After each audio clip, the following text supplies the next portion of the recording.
Please be advised that the views and opinions of the host and guests do not reflect those of the station, the management, and its network. Sa barangay tayo, ikaw at ako. Nagbibigay ng aral sa mga kagawad at kapitan. Sa barangay tayo. Welcome back mga kabarangay, at gaya nga po ng nabanggit natin kanina, ang pag-uusapan po natin sa segment po na ito ay ang transparency in government service. Pero bago po ang lahat, may ibabahagi po sa atin si Kags Marie tungkol po sa isang non-profit organization na tinatawag po na PAFP o ang Positive Action Foundation Philippines Incorporated. Yan. Thank you, SK Mai. Last February 14, 2024, ay nagkaroon po ng launching ang ating pong Positive Action Foundation Philippines Incorporated, otherwise known as PAFP. As they celebrate Valentine's Day po, ay nagkaroon sila ng ika-10th Love Walk on Valentine's Day at Raha Sulaiman Park to advocate community-led HIV awareness campaign and free HIV testing, spearheaded by their CEO-founder, Joshua Holbol Formentera. In addition, the Love Walk also offers informational booths, interactive workshops, and resources on HIV prevention, treatment, and support services. Maraming salamat, Kagawad Marie. Talaga namang napaka-busy ng kagawad natin na Crush ng Bayan. Kamag-anak mo ba yung head nyon, si Mr. Formentera? Yes, actually po, uncle ko po siya. Siya po yung CEO, founder ng Positive Action Foundation Philippines Incorporated. Ito pong advokasya niya na to, nagsimula pa to since 1998 if I'm not mistaken. So ganun na po katagal ang PAFP, na kung saan nagbibigay po sila ng mga free services po, lalo na pagpatungkol po sa HIV and AIDS, to create awareness din po, and of course to break the stigma and discrimination when it comes to those positive. And at the same time, prevention naman po, para naman po sa atin pong paghahanda at protection dun sa mga hindi po positibo. Magandang public service yan. Congratulations. Mabuhay. Yes, maraming salamat din po sa PAFP sa kanilang napakaganda pong mga advokasya. At ngayon nga po mga kagawad, kagaya po ng sinabi natin kanina, ang pag-uusapan nga po natin ngayon ay tungkol po sa transparency. Napag-uusapan po natin kanina ang BAC at ang SOP po. At lahat po yan naglilink into transparency in government service. Mga kagawad, para po sa inyo, ano po ba itong tinatawag natin na transparency? Saan po ba pumapasok yan pagdating po sa serbisyo publiko? Babanggitin ko lang po mga kagawad, transparency po is linked with accountability and fairness. Tumutukoy po sa pagsasalin at tapat at bukas na komunikasyon sa pinagsisilbihan. Maraming salamat, SK. Siguro kung babalikan natin mga a few years ago, makikita at mapapansin ng mga kagawad natin ngayon at saka noon na minsan yung mga resolution sa budget gawa na hindi na pag-usapan.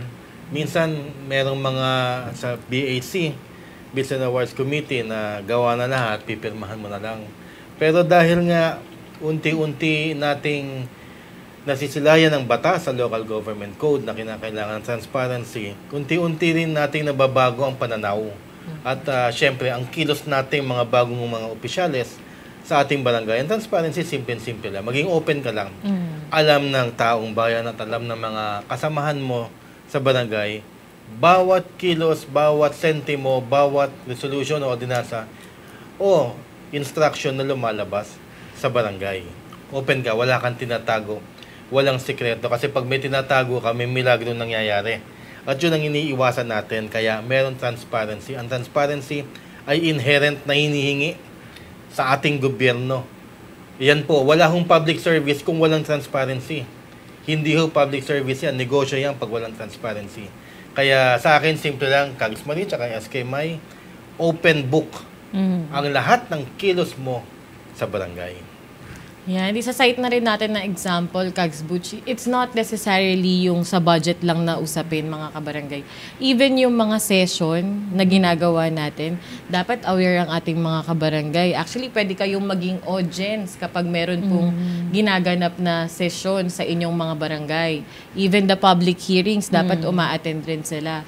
At dapat naririnig rin, Kags, yung Kapitan's Report. At ito pong transparency na to, ay mostly naririnig lang natin during the time na meron po tayong isinasagawang barangay assembly, which is ginagawa quarterly because of the DILG memorandum na dapat i-comply rin po ng ating mga barangays.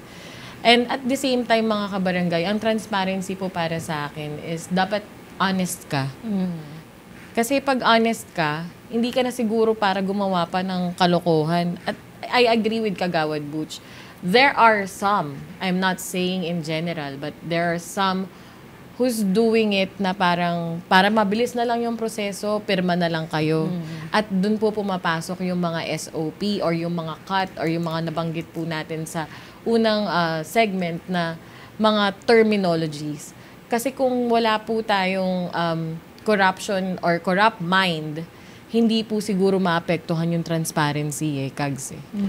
Yes, at saka yung transparency, hindi lang yan hindi lang yan trabaho ng mga nakaupo. Trabaho rin yan ng ating mga kabarangay. Halimbawa, hindi naman kayo makakapanood. Halimbawa, ang session halimbawa Tuesdays, di ba? Nag-o-opisina kayo. Anytime na hingiin ninyo yung minutes of the meeting, dapat binibigay sa inyo yan. Transparency yan. Lahat ng mga sinabi ng kagawad tsaka ng kapitan, nandun lahat ng mga pinag-usapan. So, it is incumbent it is your duty also para alamin kung ano mga nangyayari sa barangay. Kung nais nyo lang naman malaman kasi naandyan lahat ho ng papeles. Dito naman sa budget process kasi, Kags, ayan talaga, dapat talaga transparent yan pwede kayong manood, naandyan yung report, naandyan yung resolution, lahat na napag-usapan. And usually sa barangay assembly at saka minsan or kadalasan naglalabas ang kapitan ng report na ito yung mga nagastos sa project na at ito yung mga pinocure, ito yung mga kinuha natin mga materyales at itong date na ito natapos ang project. Naandun lahat yun. Usually nilalagay yan sa bulletin board ng barangay. Pero dahil nga meron na tayong social media, meron ako nakikita mga magagaling na mga kapitan na pinopost na po nila doon. Yung breakdown po. Yes. Along with their Kapitan's Report. Kaya sabi nila talaga, at hindi sila natatakot. Alam mo, pag wala ka naman itatago, wala ka naman kailangan ikatakot. So, nandiyan na ang social media, pwede kayo mag-message, pwede nyo hingiin doon, pero mas maganda nga, yung dati nang ginagawa rin na nasa bulletin board, nasa 3 conspicuous areas ng barangay, na andun lahat ng mga report ng barangay council tsaka ng kapitan, mababasa po yan. And, nire-require ho ng batas yan na dapat talaga mag-poste ka ng mga report ng mga ganyan, especially financial report.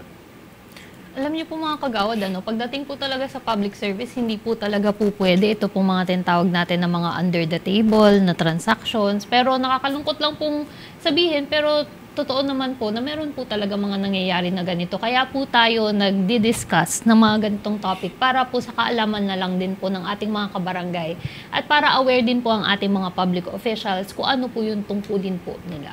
Alam nyo, karamihan ng mga public servants, nagsa-start yan mga idealistic Yan ang ano ko, yan ang paniniwala ko, lahat yan honest. Pero dahil nga matagal na yung sistema na ganun, yung pinag-usapan natin kanina ng SOP, yung ganito na naging mafia na, naging standard operating procedure pagka may lagay dito hanggang sa dumating doon. Naging standard na yan Kaya nga natin pilit na binabago sapagkat napakilaki ng temptation sa government service kahit especially sa barangay. Kasi sa barangay walang tumututok kundi tayo lang. Tayo lang mga opisyal na nagtututukan. Wala namang media nakatutok sa atin. Wala rin naman tao nagbabantay. So kung halimbawa ang budget mo ay nasa 100 million, tayo lang nagkakaalaman yan. So it is up to you sa personalidad ninyo, sa karakter ninyo, kung magpapakain ka sa sistema o hindi. Pero naniniwala ako na pagka halimbawa Kags Marie tsaka SK May na God-centered ang iyong pagpasok sa politika at hindi ka nagninegosyo, hindi mangyayari yan. Siguro, ang mangyayari niya, mag-quit ka talaga o aalis ka o mapapaaway ka talaga na hindi oras. Yun lang naman yun ang mga nangyayari dyan.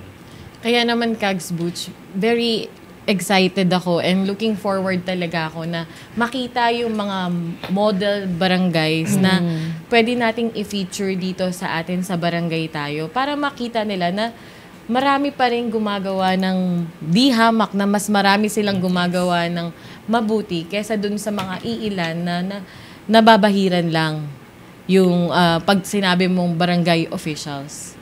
Kanina meron akong pinapanood sa Facebook sa Calatagan, isang barangay sa Calatagan, Batangas. Barangay council session nila. So, nandun ako isang oras. Natutuwa naman ako dahil ang diniscuss talaga panay resolution tsaka ordinansa. At sumasagot talaga yung kanilang presiding officer na susuportahan yung kanilang resolution at siya rin ang siguro yung presiding officer na yun, yung kapitan na yun na medyo matagal na kasi alam na niya. Pati tinuturuan din niya yung mga bago kung paano ang diskarte. Instead na binabalan niya, sinusuportahan pa niya. Yun ang maganda sa session na napanood ko kanina, mga kabayan sa Batangas. Kaya congratulations. Alam mo, naka-Facebook Live yun. Hindi niyo na kailangan magpunta. Yan yung transparency nila sa public hearing or session. Hindi niyo na kailangan magpunta. Naandyan yung mga kagawad, video, which is legal, kasi public in nature ang ating pong sessions. So, makikita ninyo yung panukala ng mga kagawad, anong sinasabi ni Kapitan tungkol din medyo may konting debate, nagtuturuan yung mga kagawad. Ang ganda talaga pagka ganun ang pinag-uusapan at open. Kasi nagiging professional ang usapan at kilos ng ating mga public officials.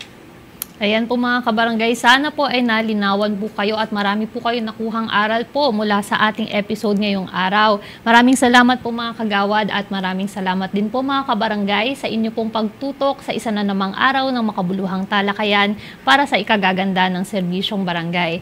Sa ngalan po ng ating pambansang kagawad Kags Butch Serrano at ni Kagawad Marie Formentera Ferrer, ako po muli ang inyong lingkod SK May Salazar. Magkita-kita po tayo muli sa susunod na linggo dito lang sa barangay tayo. Magdadamayan. Sa barangay tayo, ikaw at ako. Sa barangay tayo. Sa barangay tayo, ikaw at ako. Nagbibigay ng aral sa mga kagawad at kapitan. Sa barangay